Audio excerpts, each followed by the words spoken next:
नमस्कार दर्शकों। वक्फ संशोधन बिल को लेकर बुधवार को कई घंटों तक लोकसभा में सत्ता पक्ष और विपक्ष के सदस्यों के बीच जोरदार बहस देखने को मिली। इस बीच लोकसभा में विपक्ष के नेता राहुल गांधी ने इस बिल को लेकर एनडीए सरकार पर जोरदार हमला बोला है। राहुल ने बुधवार शाम को सोशल मीडिया पर बयान जारी कर कहा कि यह बिल मुसलमानों को हाशिए पर धकेलने और उनके पर्सनल लॉ और संपत्ति के हक को हड़पने के उद्देश्य से बनाया गया एक हथियार है। राहुल ने कहा कि आरएसएस, बीजेपी और उनके सहयोगियों द्वारा आज मुसलमानों को निशाना बनाकर संविधान पर हमला किया गया है, लेकिन वह भविष्य में अन्य समुदायों को भी निशाना बना सकते हैं। कांग्रेस के पूर्व अध्यक्ष ने कहा कि उनकी पार्टी इस कानून का कड़ा विरोध करती है क्योंकि यह भारत के मूल विचार पर हमला करता है और धार्मिक स्वतंत्रता के अधिकार का उल्लंघन करता है। इससे पहले बहस में भाग लेते हुए एआईएमआईएम प्रमुख असदुद्दीन ओवैसी ने भी कहा कि यह बिल देश के सबसे बड़े अल्पसंख्यक समुदाय पर हमला है। शिरोमणि अकाली दल की सांसद हरसिमरत कौर बादल ने इस बिल का विरोध किया और बीजेपी को असली टुकड़े टुकड़े गैंग करार देते हुए कहा कि ये सरकार लोगों को धार्मिक और जातिगत आधार पर बांट रही है। उन्होंने बिल को भेदभावपूर्ण और सांप्रदायिक बताया है। पीपल्स डेमोक्रेटिक पार्टी की प्रमुख महबूबा मुफ्ती ने वक्फ विधेयक 2025 को लेकर केंद्र सरकार की आलोचना करते हुए कहा कि ये मुसलमानों को कमजोर करने की एक और चाल है। झारखंड मुक्ति मोर्चा के सांसद विजय कुमार हंसतक ने वक्फ संशोधन बिल को लेकर कहा कि यह बीजेपी द्वारा अपने कॉरपोरेट मित्रों को फायदा पहुंचाने के लिए लाया गया है।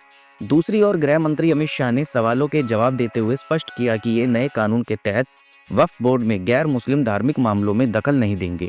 शाह ने कहा कि कांग्रेस ने 2014 के चुनावों से ठीक पहले नई दिल्ली में 123 वीआईपी संपत्तियां वक्फ बोर्ड को दान कर दी थी।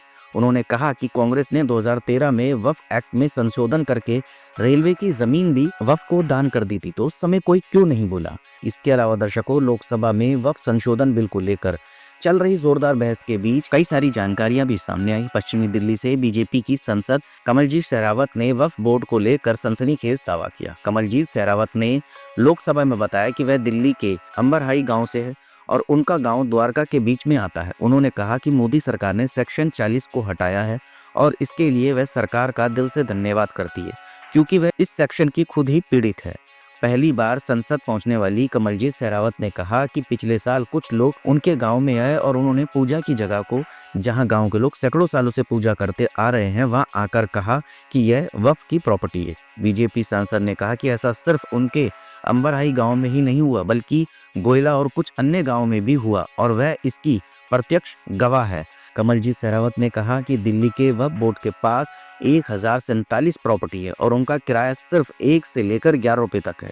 बीजेपी सांसद ने हाल ही में एएनआई से बातचीत में कहा था कि वक्फ बिल किसी व्यक्ति के हित में नहीं बल्कि देश के हित में है और इसे पारित किया जाना चाहिए। बुधवार को लोकसभा सत्र की शुरुआत बेहद हंगामेदार रही और अल्पसंख्यक मामलों के मंत्री किरण रिजिजू ने वक्फ संशोधन बिल 2024 पेश किया। इस दौरान लोकसभा में कांग्रेस के उपनेता गौरव गंगोई ने कहा कि यह विधेयक संविधान के मूल ढांचे पर हमला है और इसके जरिए सरकार संविधान को कमजोर करना चाहती है। बहस के दौरान केंद्रीय गृह मंत्री अमित शाह ने वक्फ संशोधन बिल पर आरजेडी प्रमुख लालू यादव की 2013 की टिप्पणी का हवाला दिया।